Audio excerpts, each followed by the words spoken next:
Hey everyone, welcome to the Script and Style Show, the web show where we talk about web development and the people that make it happen. I'm Todd Gardner from Track.js JavaScript Error Monitoring, and my co-host David Walsh, creator of the popular blog davidwalsh.name. How's it going today, David? I'm good. How are you?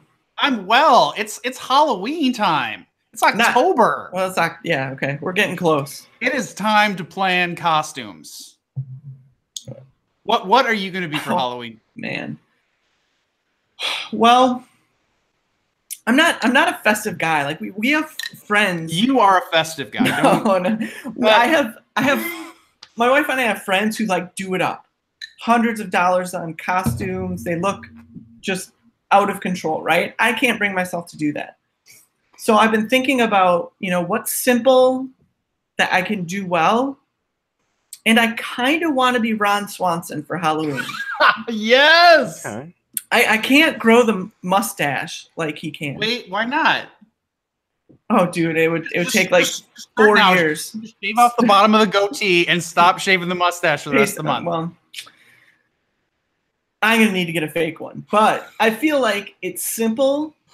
I'm sort of a bah humbug guy when it comes to these things. I think it would fit in perfectly. What about you? What are you gonna be for Halloween? So, my wife has basically figured out a way for us to do costumes where I have to do almost nothing. And she is going to get a handmaid's costume. And she's going to be of Todd. And I'm just gonna be me. Women hating post-apocalyptic man.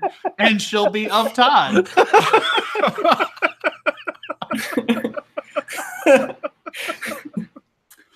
Let's just be clear. You are not woman hating in real life. No, this is entirely an homage to Handmaid's Tale, which is a show that we watch together a lot. It's a really good show. It's great social commentary. We're just gonna play it up. It'll be fun. It'll be fun. All right, enough of that. We have a guest today, don't we? We do. We have my good friend Lemon on our show today. Lemon is a web developer here in Minneapolis. He's also the co-host of a popular podcast called the FPlus, and he's the creator of a lot of really awesome online games like Idiots Win, Damn.dog, Party.Party, Feudal.fun, and tons of other ones. So thank you so much for coming on the show today, Lemon. Hi, thank you. Thank you for inviting me. And by the way, I'm hoping that won't be one of those things where it's just like you say that that's your costume idea and you don't follow it like that. That's a great costume idea. Like, please, you're on the record. Please follow through on it. Okay? it's really strong. We'll do our best. Do our best. All right. So how we typically start off our show with guests is we'd like to know where you came from. How did you find your way into web development? People have taken all kinds of different paths to get here. So what's your origin story? How did you get to be a developer, or how did you get to be in this place where you are today? I think like a lot of people, it's probably a 50-50 combination of like intentional decisions and accidents. Like what I wanted to do when I was in high school was I wanted to work for magazines.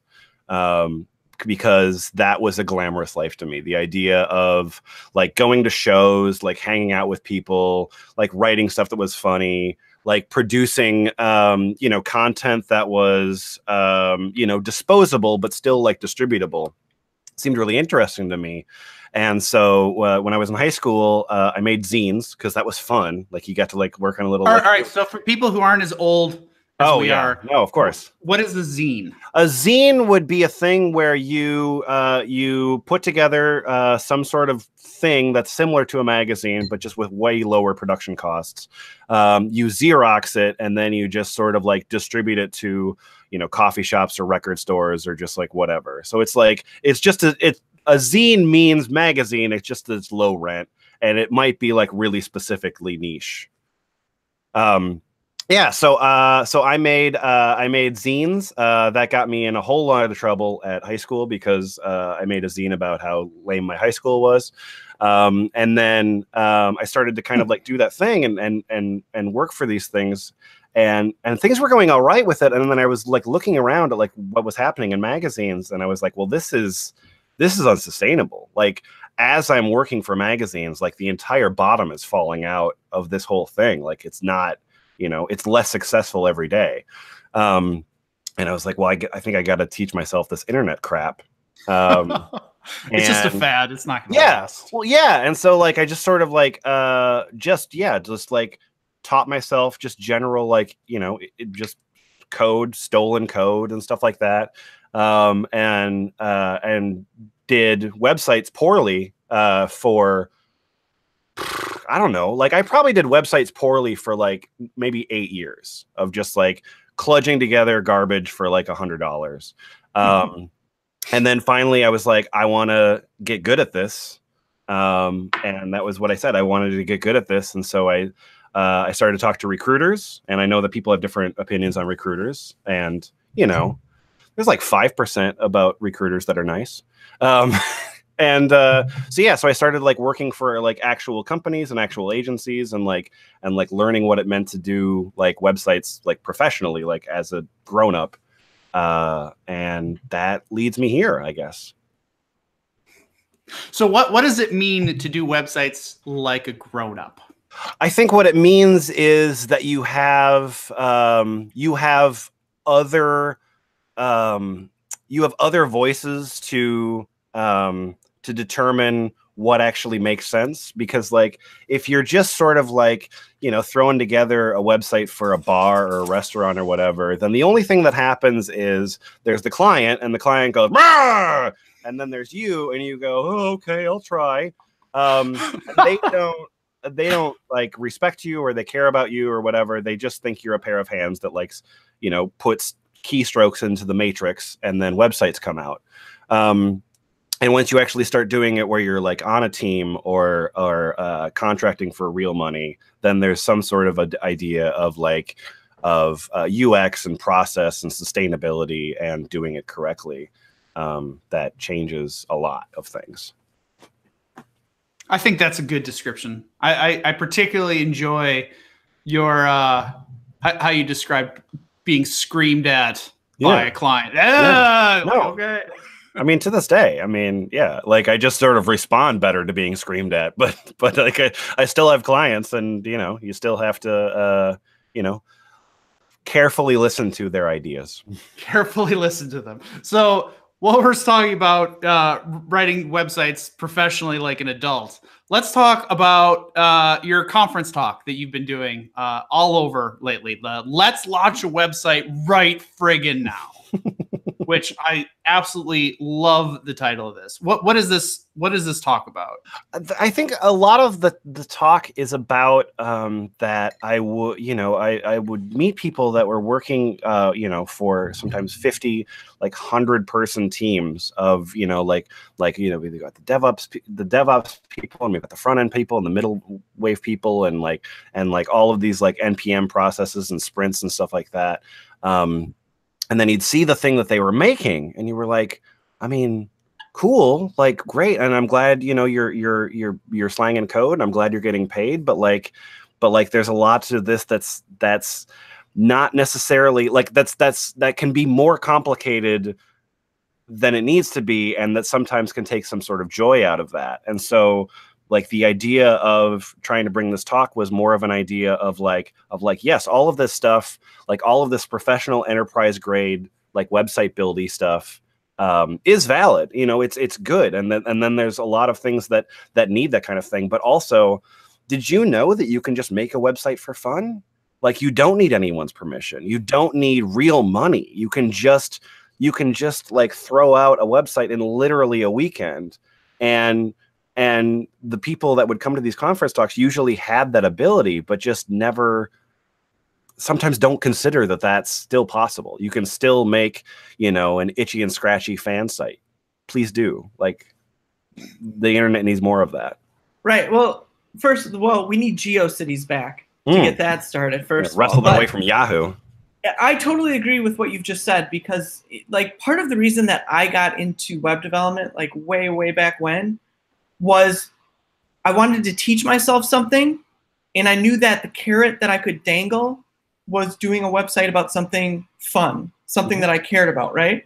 So like for a long time, like I went through different phases of my GeoCities life, if you will. Sure. I had like a South Park website. I had a Mortal Kombat website. And while they probably all looked and functioned terribly, I was like learning about it, and I was getting excited about what I was putting out. Yeah. So I couldn't agree with you more. Yeah, I think that there's a thing that happens. There's a thing that happens in like modern tech blogging where what they'll do is they'll say, you know, like, hey, you know, you're going to learn Nuxt, or you're going to learn like Vuex, or you're going to learn like whatever. And in order to do that, we're going to make a to-do app. And if that's the way that helps people learn what specific piece of technology, cool, awesome, great, wonderful. Except for there's no way you're excited about making a to-do app. There's no way that you finish that thing and you're like, yay, I did that thing. It's just you made another to-do app. And it's like, if you're excited about to-do app, you've been like ground into you've been destroyed as a human being. exactly. If that's what you wake up in the morning and you're excited, like, hey, let's do some productivity porn. Yeah, all right. Yeah. But like, I mean, if you can make like some sort of like off-brand like nibbles, or what was that QBasic game where the gorillas threw exploding bananas at each other? Like, that's fun. Like that, and that's way more fun to just like, because you're gonna try to stretch yourself a little bit, because you're gonna have these points where you're like, it would be cooler if this other thing, and now all of a sudden you have stuff that's not in scope, and you get to like change that scope. I love that you're talking to these people like, as you get into like this adult development or adult like professional development idea, all these concepts get lumped on you about using like learning change control and learning testing and learning enterprise frameworks and change management and all this other stuff. And you forget like that basic joy of just like, I build this little thing and deploy this little thing and it's done, and it doesn't have to be perfect. And you know, maybe it's not the, you know, the best designed or the best coded or the most secure thing in the world, but it was fun and easy and silly. Yeah, like I think like the web animation API stuff is kind of like the funnest part right now, because like it's not only like a little bit ish bleeding edge, but also like the idea of working on it is so silly, because you get to like click on a thing and like the guy wiggles and you're like, oh yay, like this is joyful. Like it's not about you know, it's not about adding up some columns. So what kind of things are you doing in this talk to show that off? I think one of the things that I try to scope out for myself is that I want to do at least one piece of technology that I haven't done before. So, for example, the one that I launched in Kansas City at KCDC was called Pretend World, and that's a game where you're given a picture of a celebrity impersonator, and you have to guess which celebrity impersonator you're looking at. And one of the things that I wanted to kind of play with was, before that, I was doing a lot of like multiple select kind of things. And I was like, well, I want to do something where there's an actual input field, but we'll do fuzzy search. And, you know, so you're going to do like, you know, you get Sammy Davis Jr. There's a bunch of ways you could write Sammy Davis Jr. And so, and I don't want to ding you if you typed it the way that I didn't type it. And so I kind of like got to play with that idea of that thing. So like I try to kind of like carve out like little things that would be a new piece of technology. The most recent one was a lot of like the view animation system and floating variables. So kind of like trying to tackle this thing, as well as like, let's get something where there's a viable product literally at the end of the weekend. So what did you actually build? Well, which one? I mean, I've built a lot of dumb sites. Well, so you recently gave this talk in Sydney, right? Yes. What site did you build right friggin' now in Sydney? So the Sydney site was based on, like, I started to look at like a bunch of these clicker games. There's a lot of them. And then there's one called Clicker Heroes that's on Steam that is grossing a whole bunch of money. Clicker Heroes is doing very well for itself. The game is free, but like all of DLC is like, you know, a bunch of money. And you'd see like a bunch of people doing this habitual thing. And the thing about, and I've done them, I've totally downloaded these, like, I even have one on my phone right now called Egg Incorporated, which is like, you know, you make chickens and then chickens lay eggs and then more eggs makes more chickens. It's completely asinine. There's nothing about it that's good other than you're just watching a number go up, which of course is pleasurable. And so I was like, well, what if you had a clicker game that the overarching idea is how pointless and stupid this whole thing is. And so the idea is that what happens is you have this dreary scene where there's a like a landscape, and then there's a hill, and at the bottom of the hill is a rock and Sisyphus, and it says click on Sisyphus to roll the rock up the hill. And you'll click on Sisyphus, and as you click on Sisyphus, he slowly rolls the rock up the hill, and the skies start to part, and everything starts to get a little bit more impressive. And then when you get to the top of the hill, it just rolls right back down.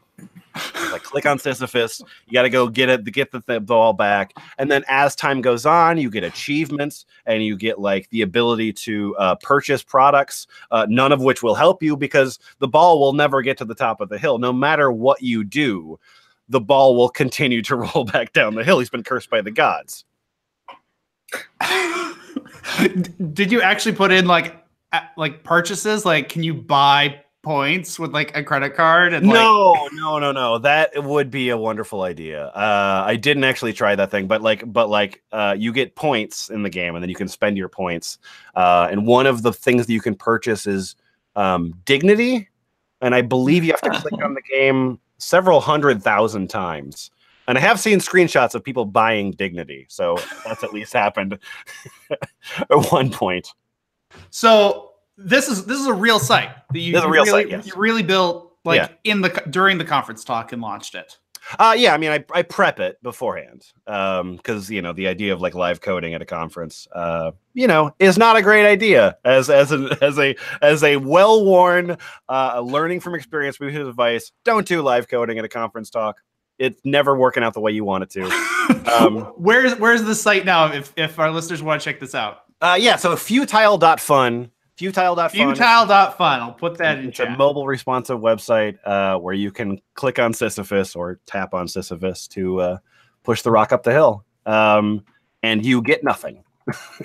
You get nothing. If you'd like to waste a bunch of time clicking on a website that's not getting you anywhere, then hey man, that's on you. That's not true, because I just got an achievement for playing 5 seconds. That's true. So you do earn, and I do have a good feeling about that. And if you think that a video game achievement is worth something, then yes. Well, as long as we're doing something for no reason, we might as well do that, right? Right. Exactly. Well, that's okay. That's a valid point. So even before you were doing this talk, you'd been building tons of online games, right? Mm-hmm. Yeah. They're all out on your website. Like, you have like just pages and pages and pages of these games. Yeah. Why do you build all of these? I think because I realized at one point that it was getting less fun to play video games. And that's not about anything other than just myself. I think that the idea of sitting there and playing, Overwatch for 4 hours is just, it's less interesting to me. It just doesn't feel like a good use of my time. But enjoying myself by playing a trade that I genuinely love doing, and making something at the end of the day that's pleasurable, is just a better use of my time. It's not, none of these things make money for me. All of them cost money, although very, very small amounts. But it's just pleasurable to me. Like, I obviously like when people, see the things and go like, hey, I like the thing. It was nice. And that's cool too. But also it's that same thing that I got many, many years ago making zines of like, this is a fun thing to make. This feels good. I made this. I feel pride in this. Are there certain skills that you've gone into some of these saying, I want to teach myself how to do X, and it turned out like really well, or maybe didn't? Probably more than the didn't. I think that sometimes I try to outline like I want to learn something that's new or whatever. And usually that thing will have like a scope problem. So like one of the ones that was actually very one of the ones that sort of really got away from me was I made this one called Trumps.pw, and it was based on this joke where it was like, what if there was a website that was just it's just said, hey, Donald Trump Jr., type in all your passwords here. And so I basically made that site where it was, you say that you're a Trump and you choose which Trump you are, and then you type in your passwords, and it gives you points for typing in your passwords. But the other part of the joke that I thought was really good was, what if the site live leaked the passwords? So what if the site, you would type in the thing and it would be like, oh, Eric Trump's password for Twitter might be this. And so I kind of like that idea, and I spent way too long kind of like working in Firebase. It works. It does that thing. But it definitely was one of those where at some point I was like, all right, I need to tighten up the scope, which again, I mean, if it's a pleasurable thing that I'm just doing for me, then I can go, well, it doesn't do that thing. You're using very adult words like scope to talk about. Well, it's my job too. Sure. I mean, I think of those things in scope. So how do you treat some of these side projects in contrast to your, sort of contract or work projects? Do you have a different process for each one, or is the personal stuff just like, oh, I get to have a ton of fun now? They feed from each other. Like there was a thing where for the podcast that I do, I started to do. I was like, I don't like how little control I have over the CMS. We're using Joomla at the time. I don't like how little control I have over the CMS. I want to have a better one. And then I was listening to Shop Talk one day, and they had Bastien Alliger who created Kirby, and I was like, oh, that sounds fun. And so I kind of spun this thing up again for a dumb podcast that I do, but the fact that I did that meant that I learned a whole bunch of stuff about Kirby, and that really, really influenced what happened at work, because I was like, oh, this is what we're doing for these scope of clients. Like, this is what we're doing. We're going to learn a whole bunch of Kirby. And I've done a lot of those things where I've kind of had not broad, but little nuggets of ideas that have come from these dumb sites where I've gone, oh, well, this is actually something that does work in a business scope. You only find it by accident, but learning is learning. One problem that I've always had with regard to that is, I love tinkering with anything I can tinker with to teach myself things, but it does take another level of courage to bring it into a work setting. Oh, especially when, you work on a team and you have other people saying, well, why the hell are we using this? And maintenance can be hard. And if you're new to it, you don't have all the answers. So a lot of times I would stick with that safe thing. Sure. I'm trying to figure out how to ask this question. How do you decide whether to bring something into that work setting? What advice would you have for a new developer who's thinking about bringing something into a work setting but isn't sure that they should? Well, I think, and I don't know if this is true. I mean, because you've both of you have worked on larger teams and stuff like that.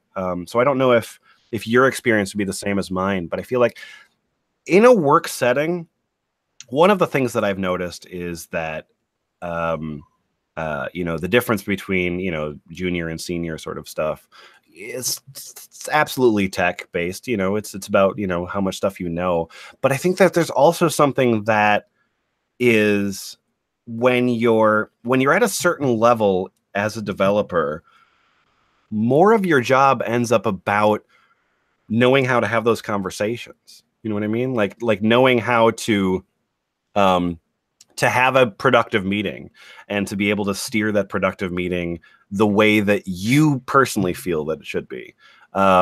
Which, is weird that it's called a soft skill, because it's so, for me anyway, it's so fundamental to what I do, of trying to take these projects or these requests and kind of massaging them into a way that seems to make sense.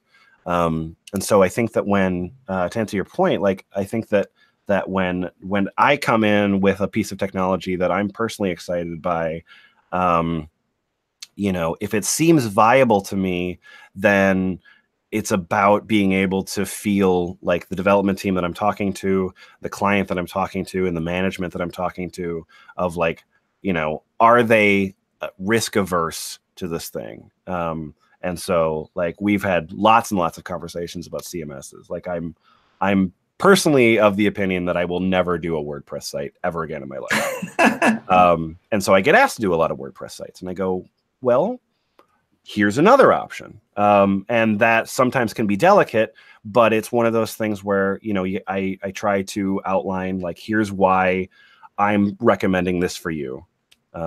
Because it's about me not wanting to make a site that gets hacked, but it's also about you not wanting to have a site that gets hacked. Right.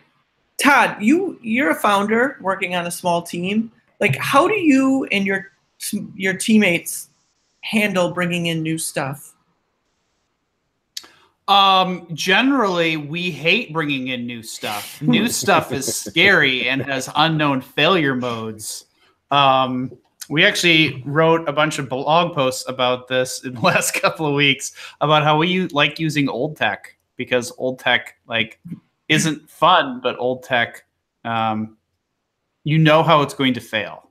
It's well understood how it's going to fail. And so you can plan for how it's going to fail. When one of us wants to bring in something new, like if one of us was out at a conference or read a blog post and wants to bring in something, it's really hard. Like, you have to prove a really, really strong use case for what it's going to do for it to make it into our system. And I think that might be a little different than Lemon's use case, where you know, it's work where you're building websites, it's like agency work versus like a high availability throughput system. I think there's like some different constraints there. Well, I don't know. What do you think, Lemon? I think if I was working on, and we do a little bit of software work too. And so in the case of where, if I'm working on software, I agree. I want something that's had a little bit more years. I want something that's a little bit safer. Whereas, you know, if it's client X wants a website for reason Y, yeah, sure, we'll make that happen. No problem. Somebody in chat just said, I keep hearing the term ROI at work whenever somebody suggests, or whenever he suggests new tech. And that's an awesome adulting word. ROI of like, what's the return? Why should you use it? I think it's a cool word. And if you're gonna bring that to a business environment, I think you have to be able to answer that question. You know, like I feel like I can make the argument, just in the case of like what CMS we should use. Like, I feel like I can make the argument of like, we're going to use this because this actually can make financial sense.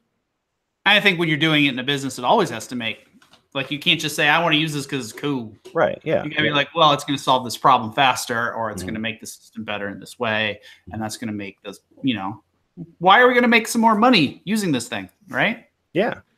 That's one of the big issues with open source that I see as a negative, is people just using things to use them.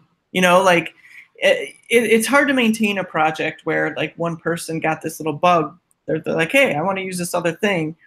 And now, you know, people who have to maintain stuff, join the team and such, go, well, why the hell did we use this? Oh, because they wanted to. And it's just obviously not ready yet. That's one of the, I don't know, one of the odd positives and negatives in the open source world. That makes a lot of sense. And thankfully, Todd has a error tracking company so that we can find all those problems out. I love the plug. I love the plug. Thank you. All right. So a lot of your side projects, Lemon, revolve around games. Not all of them, but a lot of them I would call games. Sure. What to you makes a fun game? Oh, wow. What makes a fun game? I feel like what makes a fun game to me is that the two most successful ones are something where like the concept of the game, and this is something I carry through at Feudal Fun too, is like the concept of the game is explained to you immediately, right? Like in Damn Dog, which is like the most successful one I've done, is like it's about what picture what picture is this, or what WikiHow article is this picture for? And when you go to the site, it says that immediately, like here is a question I want you to answer. And so when you play that thing for, I mean, however many rounds you like, it's got a couple hundred, that you can kind of be proven right or wrong. But it's never confusing to you, or well, the game itself is confusing to you, but like the concept is never confusing to you. You know the confines of what you're doing, and you're allowed to explore. And so I feel like if I'm playing like an actual, like, let's say I'm playing like a proper, like, sitting there with a controller sort of video game. There might have been a time in my life when I really wanted to be challenged and die at Mega Man 100,000 times. That time is beyond me. Like I don't want that. I don't want that. Like I'm as here an adult, you have enough challenges in your life. Like I'm here for however long. Like I don't really want to die very often. And so, show me like whiz bang and just sort of like surprise me. And so I feel like, to me, when I'm thinking about a pleasurable game, it's about how many surprises can I show you in this kind of idea, and how can I just kind of guide you through an experience where you can have your own fun. I don't know if that's too general of an answer. No, I like that. I think Damn Dog exemplifies that, because like there have been a lot of occasions when I played it with like a group of people, and it's like super fun, like hanging out with a bunch of people, like arguing about what that picture is. I think that makes a lot of sense. Yeah. So of all of your games, which one's your favorite? Which one are you most proud of? Oh man. Like if you have to show one game, you're meeting somebody new, you're meeting somebody that you think is like, oh, this is like a really cool person, and you're going to show them one of your games. Which one do you show them?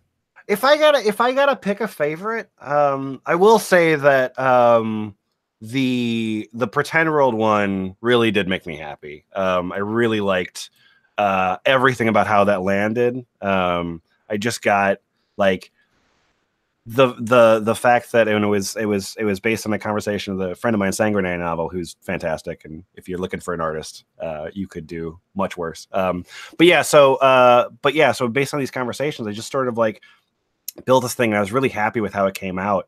But actually, I think that Damn Dog is still my sort of tentpole, simply because I think that it's as a user, it's probably the most fun one to play. That you kind of get like a nice kind of like idea of what WikiHow is and a bunch of like weird things, and you can play it together. You can play it alone, you can play it in a group, and I'm happy with it. Todd, what's your favorite? My personal favorite, which is dumb, is either party dot party dot party, or 2 Unlimited. Those are my favorites. And party dot party is just a button. You just hit it and it makes a party. And the faster you hit it, the more of a party it becomes. And I think it's just brilliant. It's such a perfect clicker game. And 2 Unlimited, just because I really love the old 2 Unlimited band. Oh, you're ready for this? Really, I'm totally ready for this. but so let's talk about Pretend World. Sure. What were you trying to learn? Like, you talk about like you're trying to play with some new piece of tech. What were you trying to learn when you were building Pretend World? Well, I mean, let me point like real simply. When I was doing Pretend World, I actually was working on something else. This is something that might get launched at some point. I don't know, but I had this idea for this game called David Lynch Tarot, which was something where you would get a tarot card reading from David Lynch, which means that he would make you like select cards, and he would put the cards down, and then he would yell at you, and he'd be very rude, and then he would give you the actual tarot reading that didn't make any sense and didn't help you at all. And so I was kind of like working on that idea, and I was struggling with it. And then I was trying to post a reaction picture to something of like Rodney Dangerfield adjusting his tie. So I do like Google image search, Rodney Dangerfield adjusting tie, and I come up with this picture, and I'm like, that's not Rodney what is that? And I trace that link back, and I find this archive of this service that will, you can hire a celebrity impersonator to show up to something. And I spent, like, I stopped everything. Like, everything I was doing stopped at that Stop moment. the presses! And I just started clicking on every single, like, what does your Brad Pitt look like? Like, what is your, you have an Oscar de la Renta? Like, what are all of these things? Why do you have a Bill Gates impersonator? And I got obsessed, and I was like, well, I need people to I just want to share these pictures. And like, what sort of game can I make where I can just have an excuse to like show these pictures? I feel like Lemon belongs in the writer's room of like a late night comedy show. It does sound like a fun job, honestly. Like these ideas are brilliant. One game that I can't stop playing is Idiots Win. Mm-hmm. I don't know why. I just have to keep playing this. But like you said, they all have like a really good structure and a really good idea behind them, and you understand what you're doing right away. Yeah, just get in. Like, here's the premise. The opening screen is going to explain the premise, and if I can't do that, then I shouldn't do this, because like if I can't get the premise in a sentence, I need to rethink this, I think. Oh my gosh! All right, so I imagine a source of material for you is another thing you work on, the FPlus show, right? Yeah. I imagine that has been an inspiration for a number of your games as a joke. That's where Damn Dog came from, because that was where the WikiHow obsession started. Because like I got obsessed with WikiHow from FPlus. So why did you start this show? How did the FPlus come about? So basically what happened, so it's a podcast that I've been doing for close to 10 years now, and generally what it is like we read weird things. We find weird things on the internet and we read them out loud. And how it started was actually, familiar with a game called Team Fortress? Yeah. I played a lot of Team Fortress. Yeah, I played way too much Team Fortress. And so I had sort of, like people that I internet knew, right? And we would basically hang out and play Team Fortress. But then what would happen is, because nobody really cared about winning, we were just, playing this because it was a social thing. And so one of the things that would happen is, as we were playing Team Fortress, one of us would be like reading like a terrible erotic novel, or like a terrible fan fiction or something like that, just because it was fun to us. And so we kind of did this thing, and it became really fun to just like the stupidity of just like, click on shooty man happening while this ridiculous thing was happening in our ears was just really pleasurable. And then at one point I was like, we should do this without the video game. And I mean, this is, it's 9 years ago, so like podcasts aren't as much of a thing at all. But I was like, let's just record this and release it on an MP3 or something like that. I mean, it wasn't completely new ground, but like let's just do this thing. And it was incredibly unpopular for a while. I mean, just really, really nobody cared, which was fine, because it was still funny for me. So I'm happy to do it. And yeah, so then that was sort of the idea of like, I feel like it's fun to just take awful writing and just read it with a gusto, and just kept doing it because it kept being fun. Kind of like itching a theater. Yeah. Scratching a theater itch. Yeah, right? Yeah, exactly. Yeah. Did you have a background in theater or ever like interested in that? Sure. I mean, yeah, like I've been in stage productions and stuff like that. Like I'm enough of a ham that sort of thing is, it's interesting to me. I like stagecraft and microphone discipline. So 289 episodes. Jesus, yeah. Over 10 years. Mm-hmm. That, I mean, that takes a lot of dedication to keep, finding and exploiting and reading it with gusto internet subcultures. Sure. How do you keep finding them? So I do have a cheat.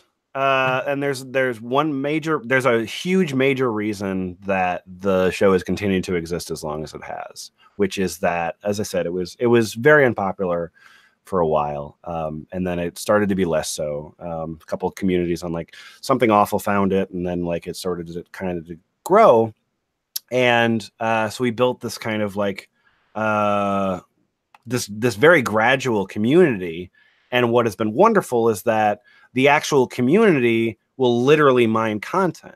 And so people that like the show and listen to the show will go, I wonder if hair cutting fetish is a thing. I wonder if people actually have hair cutting fetish. And they'll find a site and they'll be like, oh my God. And then they'll kind of like put together these documents or whatever, and then they like give them to me. And so if you think terrible internet writing is riches, I have an embarrassment of riches. like literally 100 Google documents right now up for consideration of like different weird subcultures. And so you just get the weirdest, most bizarre parts of the internet delivered to you daily from your fan base. Yeah. I mean, yeah. I hearing that spoken out loud is weird to think about. The internet is throwing up into your inbox all the time. Yeah, no, that's the world that I live in. I don't know what I think about it right now. So, all right. So you're getting these ideas and you consider them, and then you have a panel of people that are on this show where you interact with this. What is the production of the show looks like? I'm selfishly curious. With David and I like kind of wading our toes into this podcasting world. No, how do you put together your show? Like what's the process? What's the production look like? Sure. For the FPlus? Sure. Yeah. So I don't know. I mean, like, so this is something that sort of evolved in little steps off over time. We tried some other things, but essentially what happens is there'll be however many participants in the room, which is usually between 4 and 6. And, we kind of like all arrive at the scheduled time, sort of like talk and get our sillies out. And then everyone's got their own individual record. So we all start our recording at the same time, and then we all clap at the same time. So now you have a whole bunch of individual MP3 tracks or whatever. So you have individual MP3 tracks. So then we do edit. We edit every episode, but we don't record it as though we edit, which was a huge mistake that we made for years of just like, like recording sloppily, like this is going to get edited. So like, let's kind of throw everything against the wall. That makes editing terrible and really unfun. Whereas now when I edit, I enjoy it because it's like the only thing that I'm doing when I'm editing is finding jokes that I don't like and muting them. Like I was not funny here. Just taking out your own jokes or taking out one of the other panelists' jokes. Like, sometimes somebody says something, you're like, that was dumb. Sometimes the actual opposite. Like there was one that we dropped like 3 episodes ago where somebody made just an absolutely just terrible joke. And so, it's just at that point, it's like, well, let's run up to this. Like, let's spend a whole lot of highlight to just really shine on this terrible joke. Whereas if I'm editing and I made the bad joke, like, that didn't exist. You like pipe in cricket noises.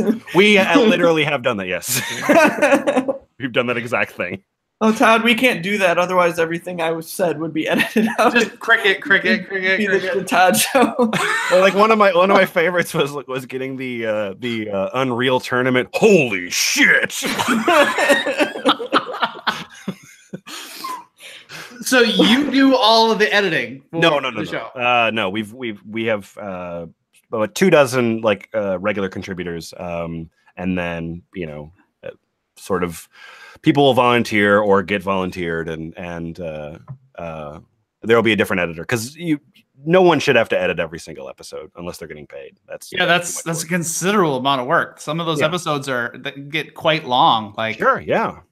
And to go through that, and even if you weren't editing, even if you were just making sure everybody's own recording had their voice in it, I could imagine that taking like hours. Yeah, I mean, like I've gotten efficient with it enough that like it doesn't take me. It's about double time. So like the actual recording of the episode times 2 is about what it costs, which is, I mean, about as good as I can get it. The only thing that I have to obsess over is like what's my beginning and end music, which I wish I wouldn't have given myself that piece of work. I wish there would have been a theme song.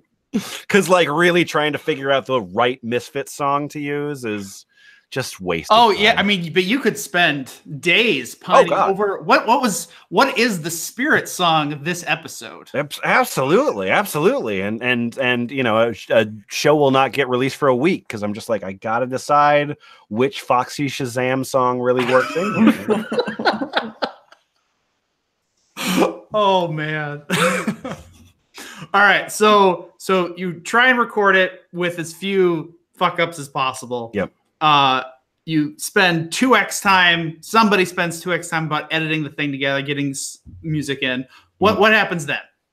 What happens then is, well, basically it goes out in an MP3. It gets a cover image, and then goes out, and then goes out to where? Do you just self-host all of these? Yeah, it's all self-hosted. So we've got the actual feed is run by FeedBurner, which is probably, I wouldn't recommend doing that. I like, you know, as much as possible, I always like to own the content. I don't ever like to outsource that kind of thing. But yeah, so it goes out there, and then, you know, it gets listened to a lot, and that's cool because, like, if we have times, which we definitely do, where gaps go by, you know, there's enough of an archive that people are still interested in digging into those kind of episodes. So do you have any tips for us? I think that the only tip that I really have is that make sure that it's always fun. You know, and myself and the guy that I do the most FPlus kind of work with, it's personally just a thing that's constantly tickled us. It's continues to be pleasurable, and we're friends and everything like that, but it's just still pleasurable,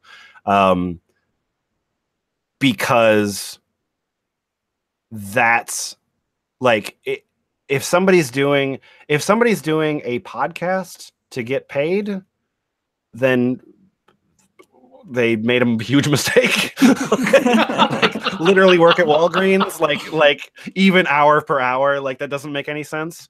If it's fun and it continues to be pleasurable, then great. And if it lags in pleasurability, or if there's things that you can do, there's mistakes that I've made in trying to like do something where it would be like, you know, capture a little bit of audience and stuff like that, and that's not good, because if the way that we slowly built listenership was just from people going, these people seem to be having fun, I want to have fun with them. And that's the only way that I personally know how to do it, is just like, I'm going to have fun over here. If you're interested, please come along, but I'm really not going to do a whole bunch of outreach. You know what I mean? I like that. As long as we can get awesome guests like you, we will continue to have fun. You got a bunch of. I am. By the way, I am scheduled between Chris Coyer and Sarah Drasner. So this is like if there was popularity as a line graph. Like, dude, you're in good company. That doesn't seem weird to me at all. Okay, yeah, sure. No, that's not weird at all. Yeah. Same general idea. All right, just to prop you up, because you're totally like spewing like artificial humbleness that shouldn't exist here. You build some of the most fun and entertaining games on the internet I have ever seen. You have this amazing like hey, you know, it doesn't have to be all super complicated to do this out, and you can just like throw shit together and it works and it's fun and you can learn from it and that's okay. And I think that's a super important message right now in web development. Yeah, I mean I think so too. I think so too. And I mean I know that I'm dumber than a lot of people in my field. And I think that there's still a lot to be said for, you know, writing CSS and FTPing it to a website. I mean, there's nothing wrong with that. That's right. A perfectly fine solution. It still works. Still works real good too. Subset of problems, right? Yeah. Like jQuery is okay for a huge subset of problems. HTML works for a huge amount. Like really does. Yeah, put HTML into a file and put it behind an Apache server somewhere. So good. Works great. Super works. All right, I think this is a good place to probably wrap it up. What we typically do is we'll go around and say what was one big takeaway that we had. And I think I left mine there on the table already, is that I think that this was a super important idea, that like you can just build stuff. You don't have to like bring in big tools and JavaScript frameworks and complex servers to get stuff done. You can just build something simple and launch it, and it's totally cool. David, what about you? My biggest takeaway is that idiots win, apparently, because the #1 Google result for our rocks is living things. No, I really enjoy Lemon's work, and I think that for me, it reminded me of what got me into this business. I shouldn't say business, into web development. It wasn't about clients. It wasn't about solving big problems. It was about having fun and learning along the way. And that like spurred me into this super awesome job at Mozilla and career. So I think that stuff like this is important, and that people should take the time to not just dev things because they get paid, but dev things because it's fun. And share it with us. Share the fun games and tell us what you build, and show off little silly side projects. And it's fun to share the things that we're building. All right, Lemon, what's your big takeaway? What message do you want to leave us all with, and anything else you'd like to plug? I mean, Jesus, I feel like all I've been doing is plugging this entire time. I mean, if any of the things that we were talking about in this particular episode seem interesting to you, cool. And if you like them, awesome. And if you don't, that's cool too. I don't necessarily need to hear about it either way. But I really hope you like it. And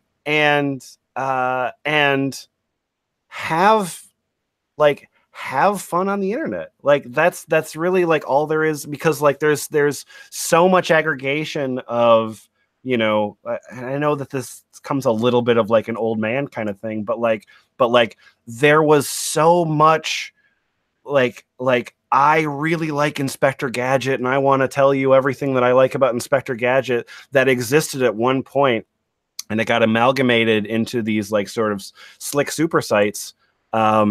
And I know why, but it's unequivocally less interesting. It's less fun, and it's less weird, and we're worse for losing those kind of things.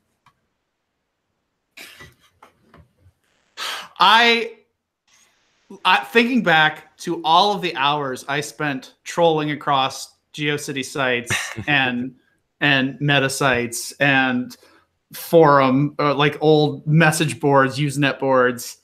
I cannot agree more. I would spend hours reading these detailed threads about bizarre shit. Can I pitch you something that is not mine, but something I just found recently? Yeah, we got time. Pitch it. It's giftcities.org. Oh man, giftcities.org. Giftcities.org. It's run by the Internet Archive. And if you go to giftcities.org, you're going to get some animated GIFs, but then you'll also get like a search field, right? So let me try to do this here. Okay. Like GIFS cities? No, sorry, GIF singular cities. So I'm going to do this here. And so here I am. I did a little search on the word skull, right? And then I get like all of my fun like skull GIFs. These are actually like pulled from an Internet Archive of GeoCities. So like I can do like blood, and then like I'll probably get like a bunch of like bleeding bars and stuff like that. So like, and this design is still cool. Like you can still do like an email, like spinning around the word email kind of thing. Like you can still make sites like this. They still work right now. You should totally do that. Anyway, Gift Cities, it's cool. And there's a whole bunch of fun gifts that you can find. Damn you. I am going to lose hours of work to this. Bart Simpson moons you. Yeah. It's all fun. This is going to make it into PubConf talks right here. I hope so. Giftcities.org. All right, ladies and gentlemen, that's your mission for today. Go discover something awesome on Gift Cities and build it into your webpage. Woo! Lemon, thank you so much for joining us today. I think we've had a great conversation. I hope it's inspired a lot of people to go off and build some stuff and share it. We're going to be back next week. Next Thursday, we're going to have Sarah Drasner on the show. She's going to talk to us about all kinds of different things, probably things to do with SVG and probably things to do with Vue and other things that she's working on. I think that's going to be a great show. Until then, thank you so much for joining us. I'm Todd Gardner and my co-host, David Walsh. Adios. Thanks so much, Lemon. Bye.